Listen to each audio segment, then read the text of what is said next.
आप सभी का स्वागत है हमारे YouTube चैनल स्टडी जोन पर। दोस्तों 5,500 पोस्ट की जो वैकेंसी निकाली गई थी, इसके रिगार्डिंग आप सभी के लिए जो शॉर्ट नोटिस है वो यहाँ पर जारी कर दी गई है कि कितने कैंडिडेट को इस पोस्ट के अंदर यानी 4,000 प्लस 1,500 पोस्ट के अंदर कितने उम्मीदवारों को शॉर्ट लिस्ट किया गया है। लगभग दोस्तों यहाँ पर 50% से ज़्यादा उम्मीदवारों को यहाँ पर डिसक्वालीफाइड कर दिया गया है डीवी के अंदर, और किस कारण की वजह से दोस्तों वो मैं आप सभी को बताने वाला हूँ। साथ ही इन उम्मीदवारों की जो कटअप की रेशियो है, क्या उनके परसेंटेज मार्क्स से ज़्यादा पे उठाए गए हैं या कम पे उठाए गए हैं, उसके बारे में मैं आपको पूरी एक्सप्लेनेशन देने वाला हूं। साथ ही दोस्तों किस कारण की वजह से डीवी प्रोसेस में इतने उम्मीदवारों को रिजेक्ट किया गया है और वो क्या कारण है वो भी मैं आप सभी को बताने वाला हूं। साथ ही दोस्तों यहाँ पर आप सभी की जो वेटिंग लिस्ट है वो आएगी या नहीं आएगी, क्योंकि जब इस वैकेंसी को आउट किया गया था तो अभी तक उम्मीदवारों के इसके रिगार्डिंग कमेंट आ रहे हैं हमारे टेलीग्राम चैनल StudyZone/SZ पर कि क्या इसकी जो सेकंड वेटिंग लिस्ट है, यानी कि जो इसकी जो वेटिंग लिस्ट है, सेकंड नहीं दोस्तों, अभी फर्स्ट वेटिंग लिस्ट आनी बाकी है दोस्तों, जो पहली वेटिंग लिस्ट है वो आएगी या नहीं आएगी। क्योंकि इस भर्ती के रिगार्डिंग जब इसकी 4,000 पोस्ट थी और जब इसमें 1,500 पोस्ट को इंक्रीज़ किया गया, तभी इसमें साफ साफ एक चीज़ को यहाँ पर फॉलो किया गया था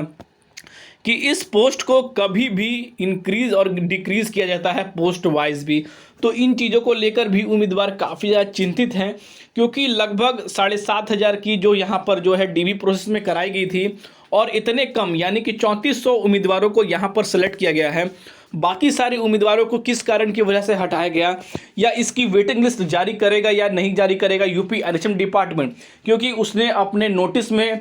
फिर उसमें अपनी जो है इंक्रीज़ वाले वैकेंसी में भी यह चीज़ साफ साफ जो है शब्दों में बताया है उम्मीदवारों को, अभ्यर्थियों को।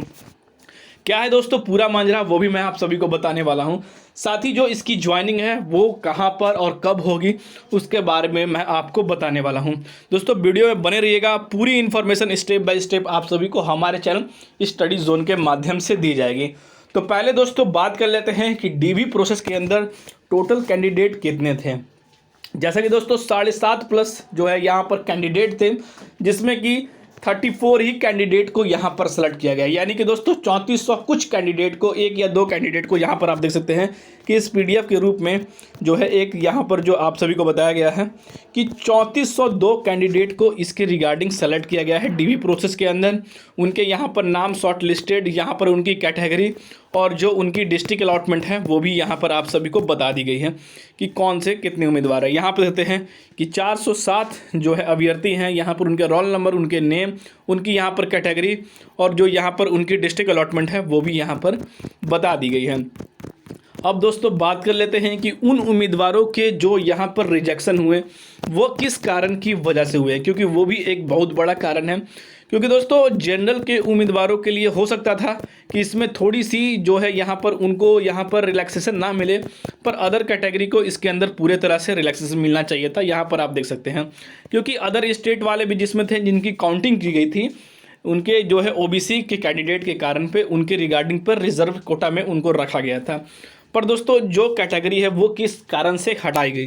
जैसा कि दोस्तों अभी जो 5,505 की जो वैकेंसी आई थी उसमें लगभग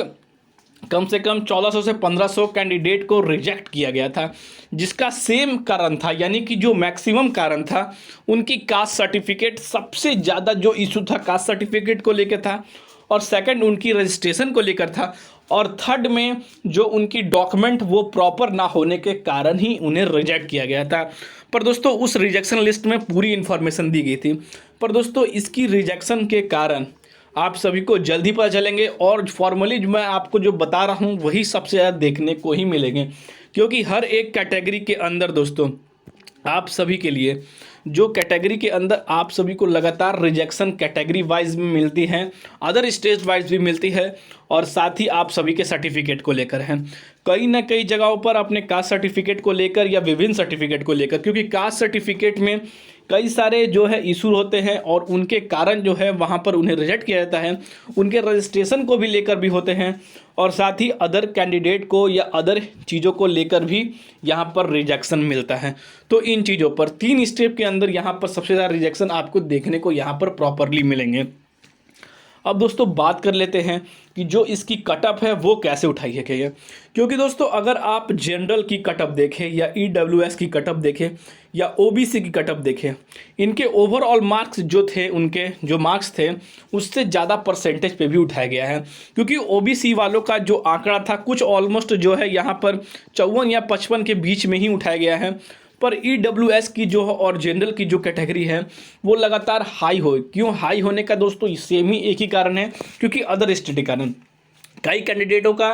कमेंट भी आया है कि सर 77% होने के बाद भी मेरा शॉर्ट लिस्टेड में नाम नहीं आया। तो यानी कि दोस्तों कुछ ना कुछ इशू है, चाहे उनके डॉक्यूमेंट वेरिफिकेशन में इशू हो, चाहे किसी ना किसी कंडीशन के कारण जो है उन्हें यहाँ पर रिजेक्ट किया गया। पर दोस्तों 75 कैंडिडेट को उठाया भी गया है, पर 77 को नहीं उठाया गया है। तो आप सीधा यह सोच सकते हैं कि जो DV के प्रोसेस है या जो कटअप की रेशियो है वो किस तरह से आंकड़े को डिक्लेयर कर रहा है, वो आप सभी को समझना पड़ेगा। और UP NHM द्वारा आप सभी के आंकड़े को इस बार की वैकेंसी में बताने की बहुत ही कम संभावना है।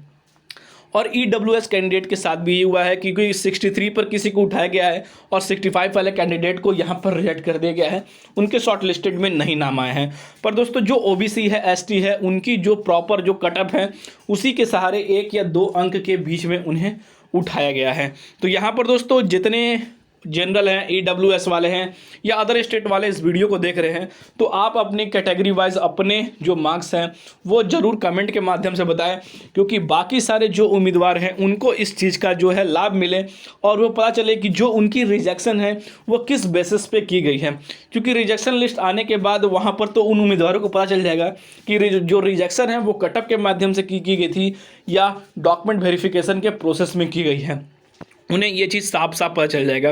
दोस्तों वेटिंग लिस्ट, क्योंकि अभी तक जितनी भी वैकेंसी आई हैं UP NHM द्वारा जो कॉन्ट्रैक्टर बेस पर रहती हैं उसमें बहुत ही कम चांसेस रहती हैं कि इन भर्तियों को डिक्रीज़ किया जाएगा, क्योंकि लगातार इंक्रीज़ की जाती है। और 5505 पोस्ट की वैकेंसी की भी जो अभी वेटिंग लिस्ट बाकी है और इसकी भी वेटिंग लिस्ट उम्मीदवारों से यहाँ पर जो है कम ही में उठाई गई है। तो वेटिंग लिस्ट दोस्तों आने की चांसेस ज़्यादा ही ज़्यादा हैं, लगभग 2000 प्लस आप मान सकते हैं कि जो वेटिंग लिस्ट आएगी। जिन कैंडिडेटों का नहीं हुआ है वो आशा रख सकते हैं, क्योंकि जनवरी के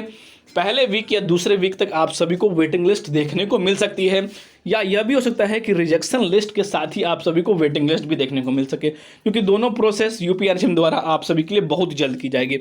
अब दोस्तों बात कर लेते हैं कि जो ज्वाइनिंग की प्रोसेस है वो कब होने वाली है, क्योंकि उम्मीदवारों को इस चार्ज का भी चिंता है, क्योंकि जिनकी हर एक चीज़ सफलतापूर्वक हो चुकी है तो अब उन्हें जल्द से जल्द जो है जिला आवंटन हो जाए, उनकी पोस्ट हो जाए और वो अपने काम पर जुड़ जाएं। तो इसको लेकर जो UP NHM डिपार्टमेंट है वो जनवरी में आप सभी की जो जिला आवंटन है, जो सिलेक्शन है, जो आप सभी की जो पद है वो आप सभी को जनवरी 2023 के अंदर में वहाँ पर वो चीज़ को आप सभी को देने वाला है।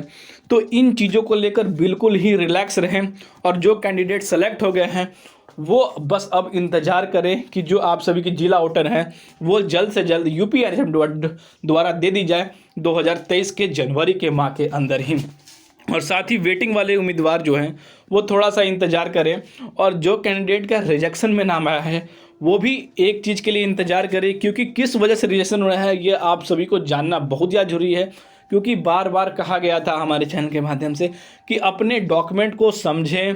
और अपने डॉक्यूमेंट को अपडेट कर ले, क्योंकि हमारे चैनल के माध्यम से डॉक्यूमेंट को लेकर हर एक अपडेट आप सभी तक शेयर की जा रही थी। पर दोस्तों कहीं ना कहीं किसी न किसी लापरवाही की वजह से आप सभी की जो DV के अंदर रिजेक्शन होती है, क्योंकि एक दो नहीं दोस्तों आधे से ज़्यादा कैंडिडेट को रिजेक्ट किया गया है। तो कारण बहुत ही ज़्यादा ठोस होने वाला है और जल्द ही आप सभी को वो देखने मिलेगी। तो दोस्तों अभी के लिए ये अपडेट थी। इसके रिगार्डिंग हमारे पास जो भी और नई अपडेट आएगी सबसे पहले आप सभी को हमारे चैनल स्टडी जोन के माध्यम से वो अपडेट शेयर की जाएगी। तो फिर मिलते हैं दोस्तों अगले वीडियो में, तब तक के लिए दोस्तों जय हिंद।